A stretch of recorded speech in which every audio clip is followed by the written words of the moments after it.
एक राजा था, जिसको मैं आपको बताता हूँ, केशव जयराम जी होता है। एक राजा था और उसने एक स्वप्न देखा। उस स्वप्न में उसने क्या देखा? एक बहुत सुंदर महल बना हुआ है। क्या बना हुआ है? महल बना हुआ, बहुत सुंदर महल, बहुत सुंदर। उसने सोचा क्या कि मुझे भी एक ऐसा महल बनाना है। स्वप्न पूर्ण होता है और महल बनाने की प्रक्रिया करता है। बड़े बड़े इंजीनियर को बुलाता है, जैसे आदिनाथ भगवान की कितनी खंड का महल था, ऐसा महल मैं अपना बनाना चाहता हूं। इंजीनियर को आदेश दिया कि ऐसा महल बनाओ, इतना सुंदर महल बनाओ कि लोग आकर के देखें और वह शब्द उनके मुख से निकले। इंजीनियर को आदेश दिया। बहुत अच्छा विद्वान था, उसने बहुत सुंदर महल बनाया। क्या बनाया? बहुत सुंदर महल बनाया। इतना सुंदर, इतना सुंदर, तीर्थंकर जैसे जन्म लेते महल के अंदर, ऐसा उसने महल बनाया। और महल बनाने के बाद राजा ने सोचा कि मुझे उद्घाटन करना है, इसका मुझे उद्घाटन करना है। राजा महाराजा सभी को आमंत्रित किया गया। राजा आमंत्रित करता है अनेक राजाओं को और कहता है, आमंत्रित करने के बाद सभी राजा उसकी राजमहल में पहुंच जाते हैं, महल को देखते हैं। बोले कि इस महल के अंदर कोई कमी तो नहीं है, मेरा महल तो बन गया है, बहुत सुंदर बना है, लेकिन इस महल में कोई कमी तो नहीं। सभी राजाओं ने कहा कि इसके अंदर कोई कमी नहीं है, कोई भी कमी नहीं, कोई भी कमी नहीं। तो उस राजा का एक मंत्री था, उससे पूछा गया,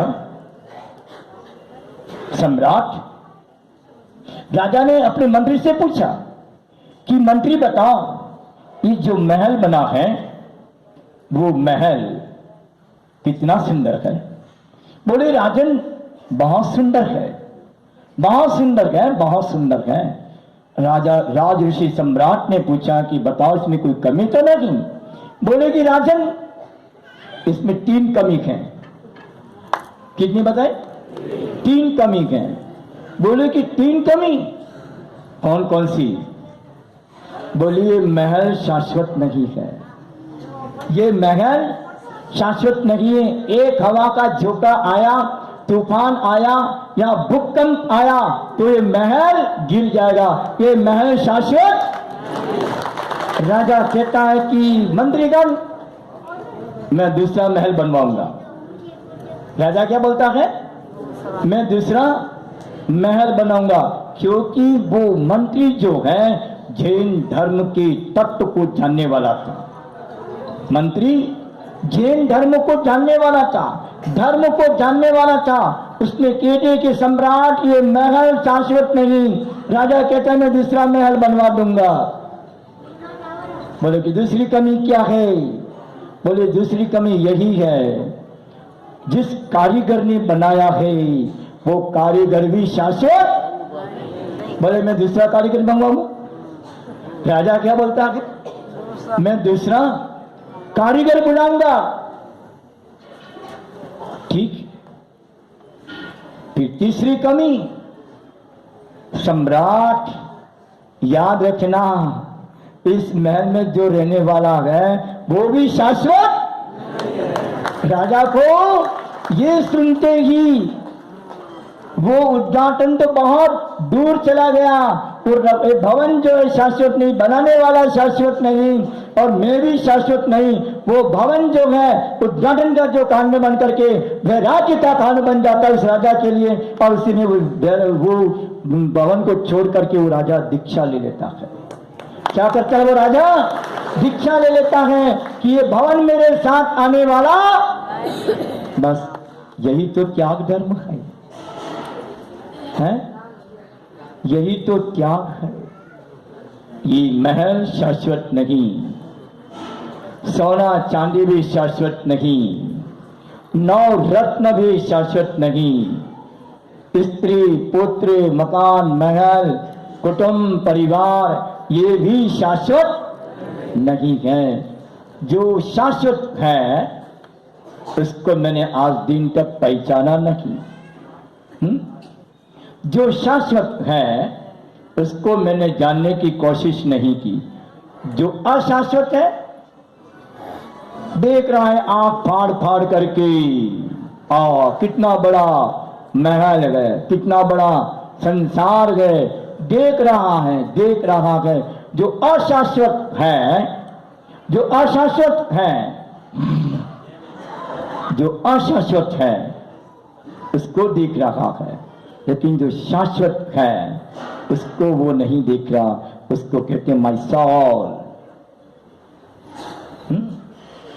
सॉल, मेरी जो आत्मा है, जो शाश्वत है, उसका कभी नाश नहीं होने वाला।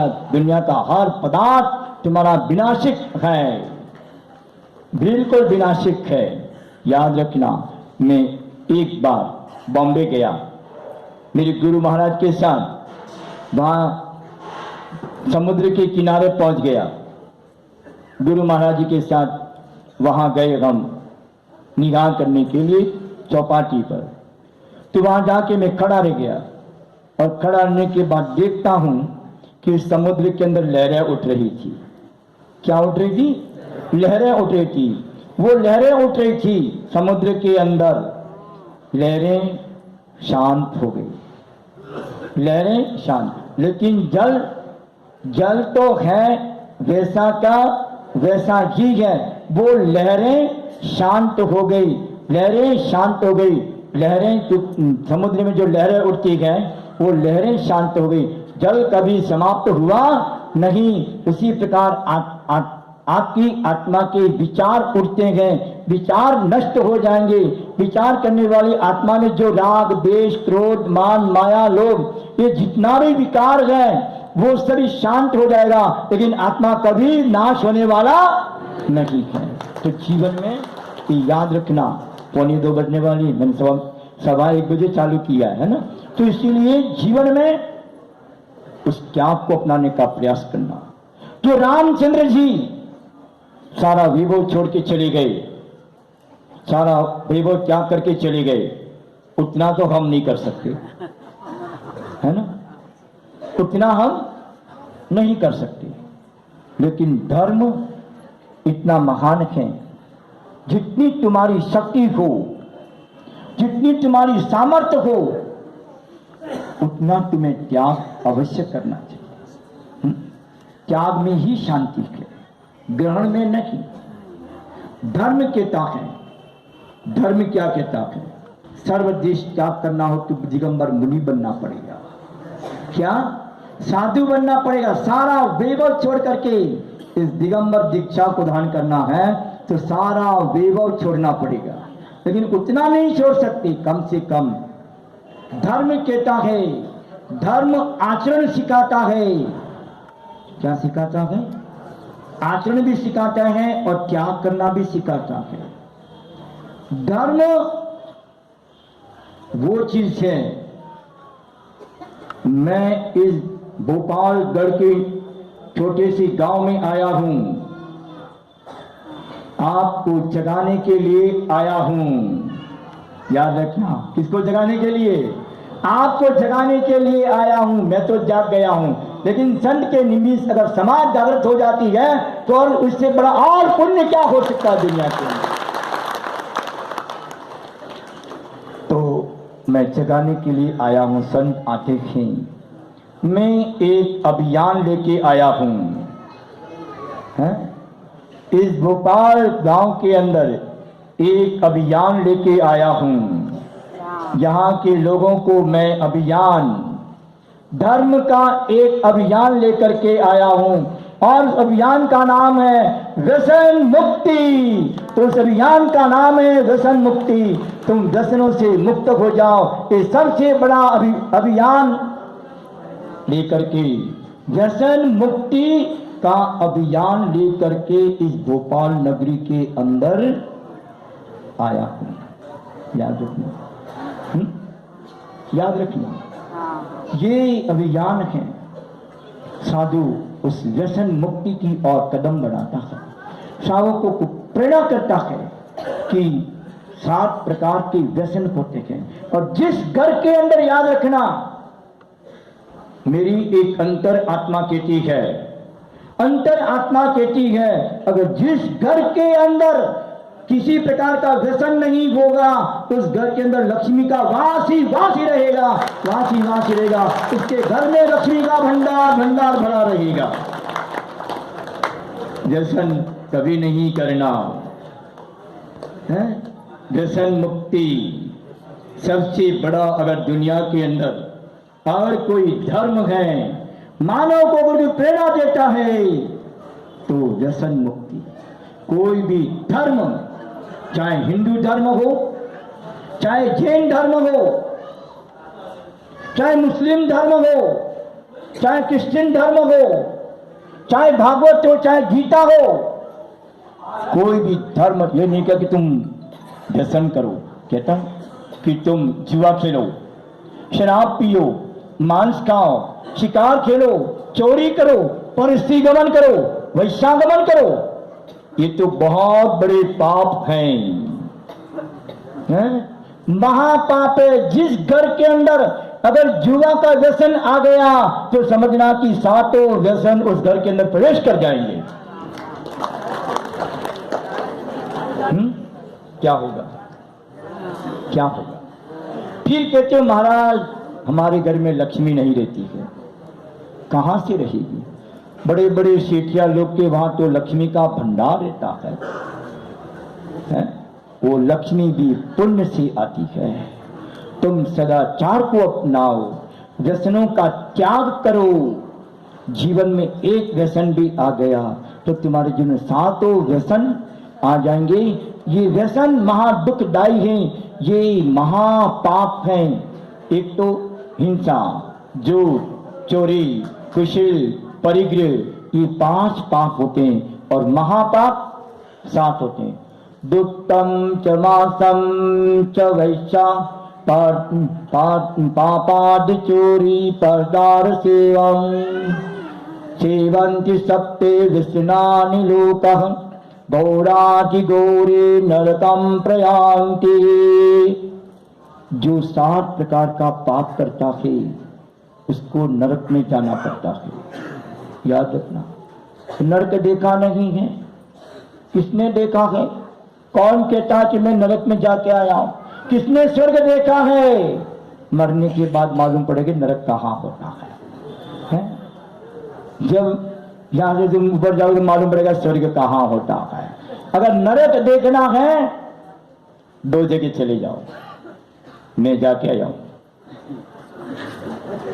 झूठ नहीं बोल रहा हूं, मुनिराज कभी झूठ नहीं बोलते, मुनिराज कभी झूठ नहीं बोलते। मैं प्रत्यक्ष देख के आया हूं और ऐसे स्थान पे गया हूं, उस जीव की क्या दशा होती है जो पाप करते हैं,